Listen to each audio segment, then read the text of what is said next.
So really happy that 2020 is finally out of the way. I mean, the last 12 months for everyone have been quite extraordinary. For us here on Kangaroo Island, we started with bushfires, which burned across December 19 right through to February 2020. About halfway through January of 2020, we started to get a lot of cancellations coming in from fires, with everyone fearing that the entire island was ablaze. And the same was happening in a lot of other areas across regional Australia.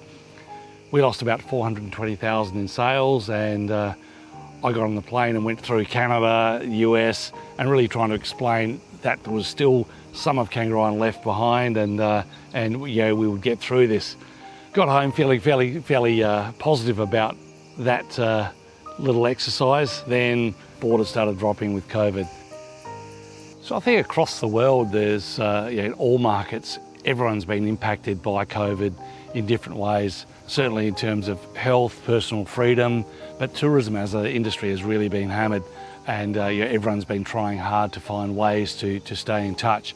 For us here on Kangaroo Island, we've been doing films with live from Kangaroo Island, we've been doing playlists, we've been doing lots and lots of video, trying to stay in touch with everybody, and at the same time trying to develop new experiences with our e-biking, some longer stay trips. We've formed new partnerships with Australian Geographic, with South Australian Museum. We've done a whole lot of things just to try and develop a new business, but stay in touch with our friends overseas through those virtual experiences we've been providing.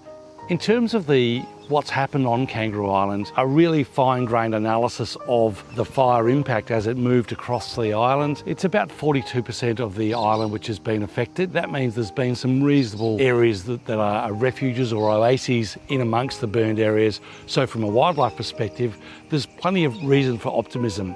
There's been an unprecedented level of rescue work as far as the welfare of the animals which were burned in the early stages.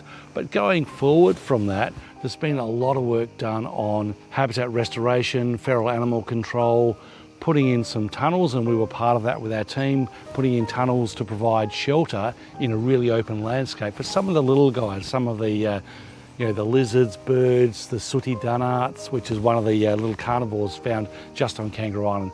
So our ecologists have been working pretty hard, and whilst there's still some questions about some of the species and some of the populations, the key species which we are known for on Kangaroo Island, like the glossy black cockatoo, for example, they've been found in good numbers still. There's been a significant amount of displacement, but we're still able to find areas where there's good numbers of roos, wallabies, and a lot of our bird populations, for example. Outside of the fire area, there's been good numbers of koalas found still, and inside, that's provided an opportunity for some of that habitat to recover, regrow, new plants to come up, so we've got some future feed trees.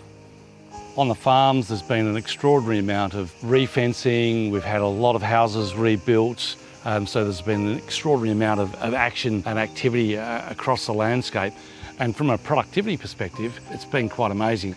You could not have wanted a better season in terms of rainfall and really mild conditions right through. So we've had literally record crops. So that brought some enthusiasm to the community. Those same rains that have been so good as far as rainfall for production on farms have also had great impact in terms of the plant life, which ultimately provides a habitat for everything else that lives here. So we've had high numbers of seedlings germinate, recover, and right across the landscape there's a mantle of green right across where 12 months ago was pretty black and bleak, and there was a lot of concern. So one of the questions we've had a lot of with Southern Ocean Lodge being so heavily impacted by the fires, and still a while to go before that's up and running, is where high-end travellers might stay. We've got some other opportunities here that perhaps people are unaware of. One Kangaroo Island, Ocean View Eco Villas, Ecopia, Hamilton and June, and quite a few other private holiday homes, and that provides an opportunity for those high-end luxury travellers to still come and enjoy the wildlife, landscape, food and wine that Kangaroo Island offers. So looking forward, we're positive about our future. Things are looking good.